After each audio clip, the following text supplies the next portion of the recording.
This is the second part of the video. So far we have calculated summation xy in the part 1, summation of x and summation of y. In this second part of the video, we will calculate summation of x whole square.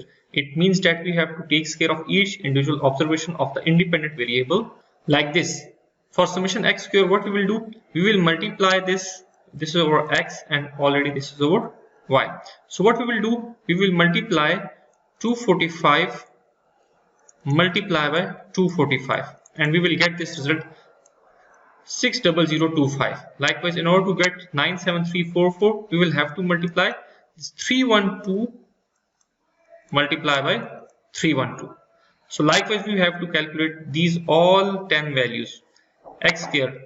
For 6, this last value, we will multiply 255 multiply by 255. After taking the square of all these values, we will take the summation of all of them. So this is summation of x square.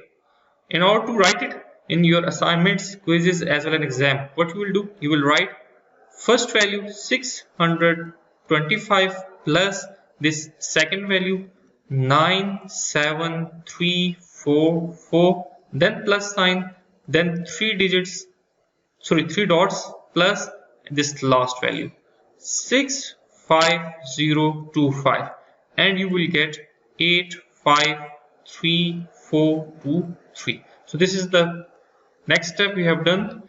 In the last step, we are only left with this summation of x whole square. It means first of all take the sum of all individual observation which we have already done in our this step in the part 1 of this video. We have to just take the square of that value. So the already calculated summation x value is 2865. So just multiply 2865 with itself 2865. In the calculator we can do it 2865 and there is a sometime head button, apply head and write 2. So you will get the same result. So we have n is equal to 10. So we can see it here, n is equal to 10. Then summation of xy, it is equal to 508284. Then summation of x 2865, summation of y 1714, summation of x square, this is again equal to we have 853423. This n is equal to 10 and 2865 is again summation of x square. By calculating all of these values, we got 0.528. This is basically the slope.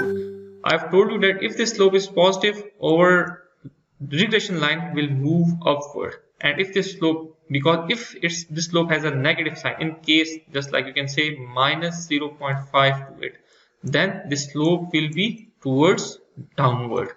And if this slope is positive, we can say that the variable x has a positive influence or increasing influence on our response variable y.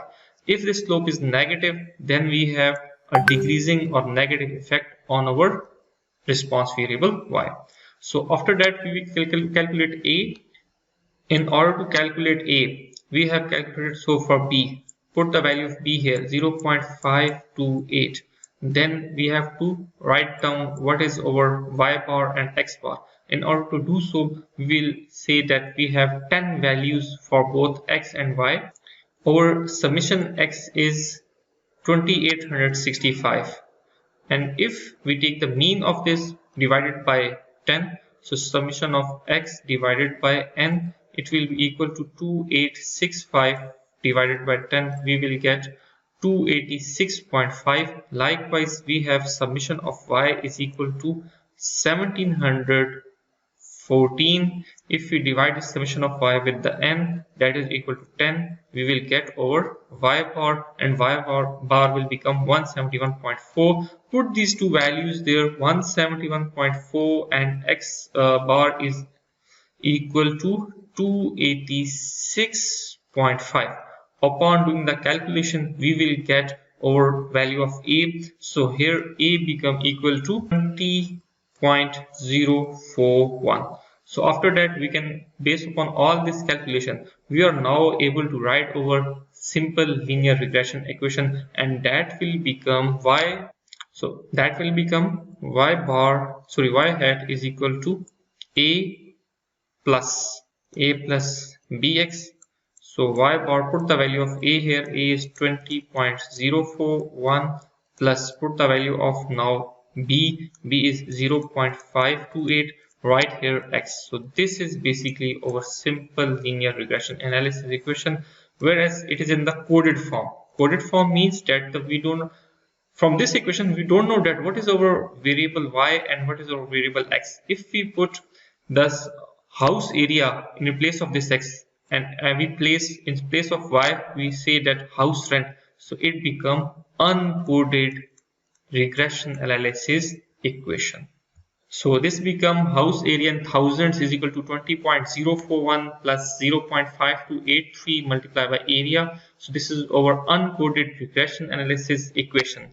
So the b naught, this value you can say this is b naught, sometime we also call it a. This is the estimated average value of the y when the value of x is 0, but sometime this value doesn't have any meaning. For example, if we say if the area of the house is equal to 0, how much rent will be? So we will get this whole term as 0 and we only get 20.041. Is it make sense that a house that haven't any area, its rent will be 20.041 multiplied by $1,000?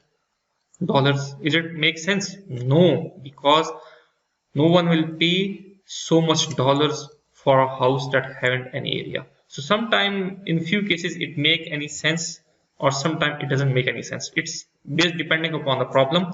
Then after that, so 20041 is the portion of the house price not explained by the amount of square meters.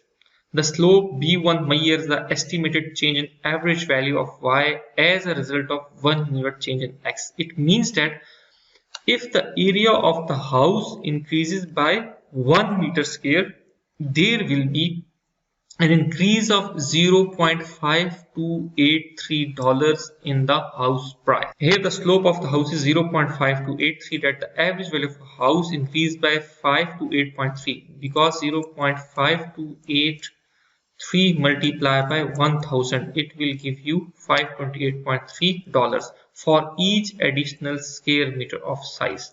So that was all about regression analysis, simple regression analysis, in which we have only one dependent variable and only one independent variable.